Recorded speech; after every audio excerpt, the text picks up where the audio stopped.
We're on to the New York Giants.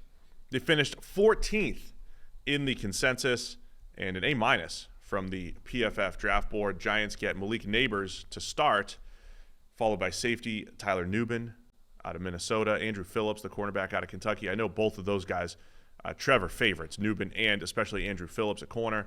Theo Johnson, the tight end out of Penn State. One of your favorites, running back Tyrone Tracy out of Purdue.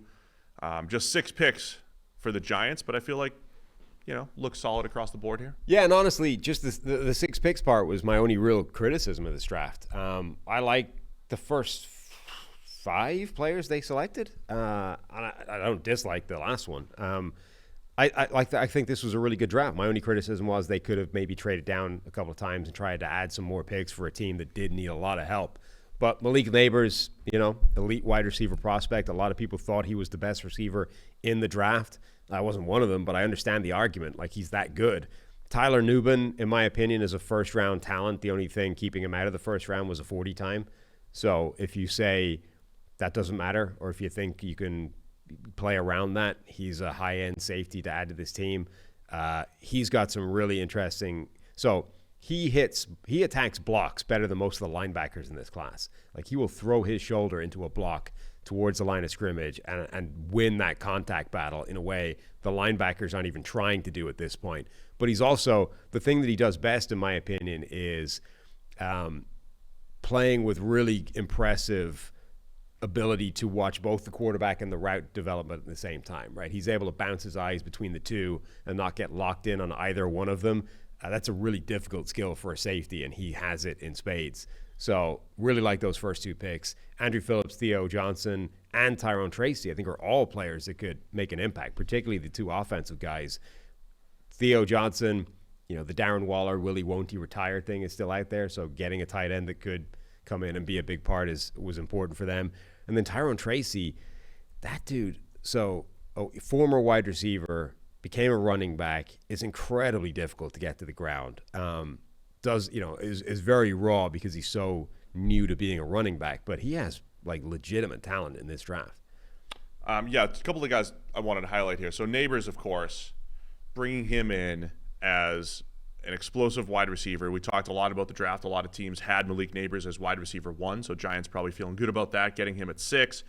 Now he's combined with Darius Slayton, Jalen Hyatt from last year. They've got some field stretching ability on this team. And Daniel Jones has never had a guy like Malik Nabers. Whether, Daniel Jones is there for one more year or not, they're putting pieces in place so they could actually, create offense a little bit better than they have the last couple of years. So love having Nabers there.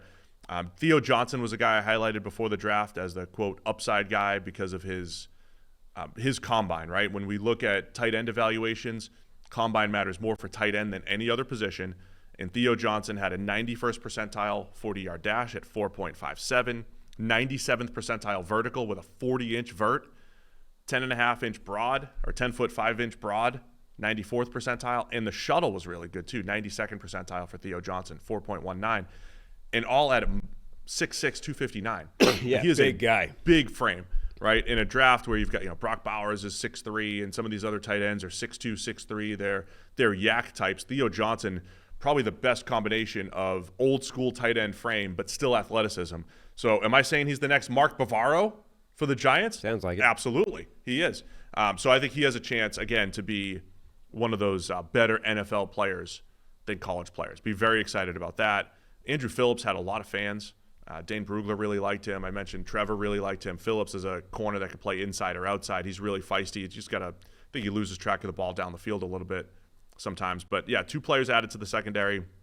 Tracy, as you mentioned, a very young running back who brings some versatility to the backfield. And then it all comes down to Malik Nabers. If he becomes that high-volume, big play receiver too, high-volume and big play threat, a guy that can attack down the field and create after the catch, Giants will feel pretty good about this one.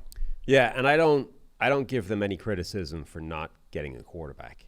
I think at pick number 6, they were always in a difficult situation where, again, the whole dynamic of this draft is clearly not every team viewed these quarterbacks like the consensus, right? It didn't just go Caleb Williams number 1, and then like a coin flip between Jaden Daniels, Drake May, number 2, number 3, and then JJ McCarthy, number 4, and then Bo Nix, Michael Penix, 5, 6, somewhere lower down, towards the end of the first round. Like, obviously, evidently, that's not how each individual team viewed this group of quarterbacks. So you can't just look at it and say, well, the Giants had QB4 or whatever sitting there at all times and could have taken him.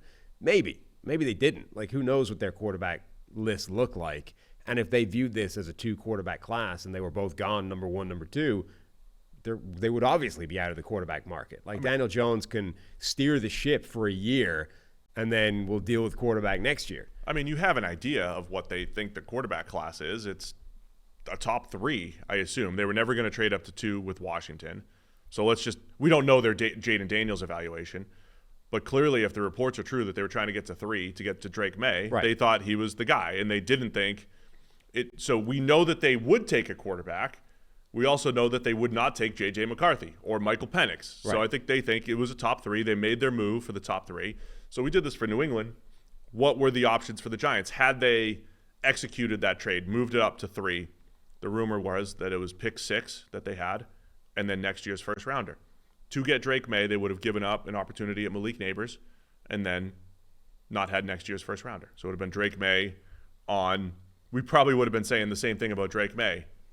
Okay, yeah, he's got a rough supporting cast as a starting point here. The Giants have more work to do. Yeah, it sounded like New England's asking price for that pick was bordering on unreasonable. Multiple teams took a run at it. Neither one of them was able to get it. The Vikings in particular was the type of deal that you would have assumed would have got the deal done before the draft, and they weren't able to make it happen.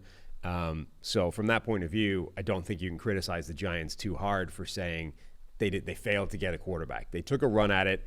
They decided the value wasn't good enough given what New England was demanding, and they elected instead to stay at 6 and do other things with that, with the pick and with their draft. And I think that's fine. Like, I agree. No, I'm perfectly fine with it. I think it's just interesting to lay out what they were trying to do, what they ended up doing, and where they ended up landing. Giants get an A- on the PFF grading scale. Next up, I get no more use for the Giants.